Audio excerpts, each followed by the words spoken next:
म्हणजेच आहे त्याच जागेत दरवर्षी जितके म्हणून मयत येतील त्यांचे दफन करावेच लागते। असं करता करता जागा संपून जाते। मग पुन्हा त्या जागी रोटेशन पद्धतीने दफनविधी केले जातात। लिंगायत समाजाचा मित्र आहे, त्याच्या आईचे अल्पशा आजाराने दुःखद निधन झालं। विधिवत घरापासून त्यांची अंत्ययात्रा निघाली।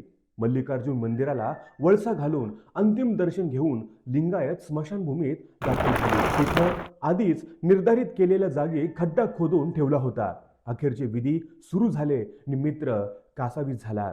त्याला अत्यंत प्रतिकूल परिस्थितीत वडिलांच्या अपरोक्ष आईने लहानाचे मोठे केले होते।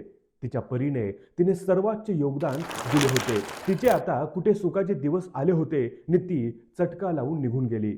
उमेदीच्या काळात आर्थिक परिस्थिती बेताची असल्याने मित्राचे लग्नही उशिरा झालं आणि अपत्य व्हायलाही बराच वेळ लागला। परिणामी अंगणात सानुली पावलं खेळण्याची त्या वृद्ध माऊलीची इच्छाही विलक्षण लांबली। मित्राची मुलगी जस्ट 5 वर्षांची। तिची आणि आजीची दोस्ती जीवाशिवासारखी। आजी गेली आणि ती पोरगी पार हपकून गेली। स्मशानभूमीत ती टक लावून म्हाताऱ्या शेवरीला पाहत होती। मांडी घालून बसलेल्या अवस्थेत त्यांना माती देण्यात आली। दफनविधी पूर्ण झाल्यानंतर सारे आप्त स्नेही पुन्हा कोपऱ्यातल्या पत्र्याच्या शेडमध्ये गोळा झाले। तिथे महंत गुरव लोकांची काही बोलणी झाली, काहींनी श्रद्धांजली वाहिली। हे सर्व होत असताना त्या चिमुरड्या मुलीचे लक्ष आजीला जिथे दफन केलं होतं त्याच जागेकडे होते। खरे तर बहुतांश मंडळी इथे लहान मुलांना आणत नाहीत, मात्र मित्राचं म्हणणं असं आलं की मुलीच्या मनात आजीच्या अंतिम स्मृती खोट्या व लपलेल्या स्थितीतल्या नसलेल्या बऱ्या। तिच्या आजीचा एकेकाळी शेतीवाडीवर फार जीव होता। अखेर ती मातीतच विलीन झाली। हे तिला कधीतरी योग्य पद्धतीने आकलण्यासाठी तिला तो तिथे घेऊन आला होता। आता आणखी काही वर्ष तरी ही जागा आणि ही वेळ त्या मुलीच्या विस्मरणात जाणं शक्य नाही। मात्र कधी कधी या गोष्टीचा त्रासही होतो। सोलापुरात VIP रोडवर 7 रस्ता नजीक मुस्लिम कब्रस्तान आहे। तिथे मागे एका कौटुंबिक जिव्हाळ्याच्या व्यक्तीच्या तरुण पत्नीचा अंतिम विदाईसाठी गेलो होतो। जीवघेण्या आजाराचे निदान झाल्यानंतर महिन्यात तिचा मृत्यू झाला होता। तिच्या इंतकालची बातमी त्यानेच कळवली होती।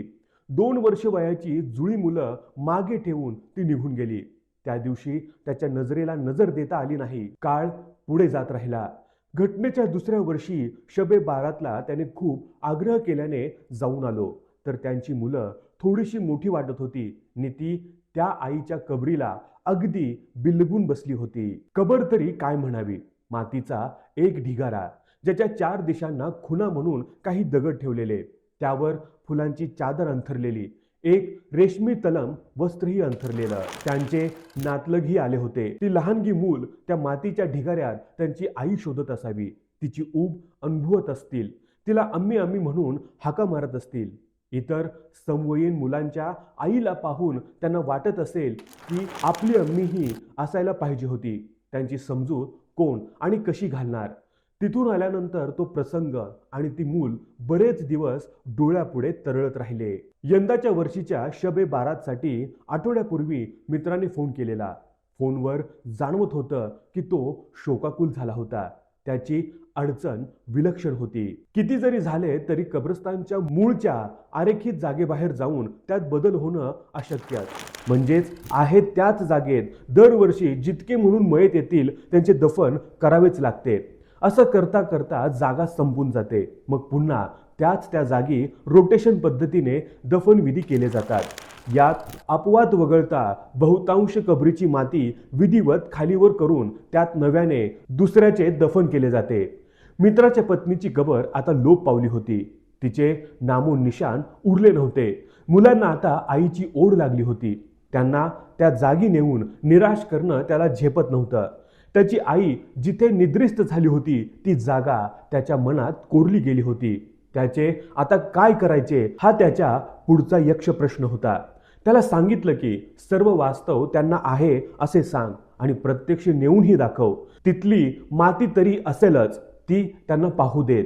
त्यानंतर 2 दिवसांनी मित्र हिरमुसला होऊन सांगत होता की त्याच्या जुळ्या मुलांपैकी एकाने तिथली माती गुपचूप खिशात घालून आणली, नंतर घरी आल्यावर रुमालात बांधून ठेवली।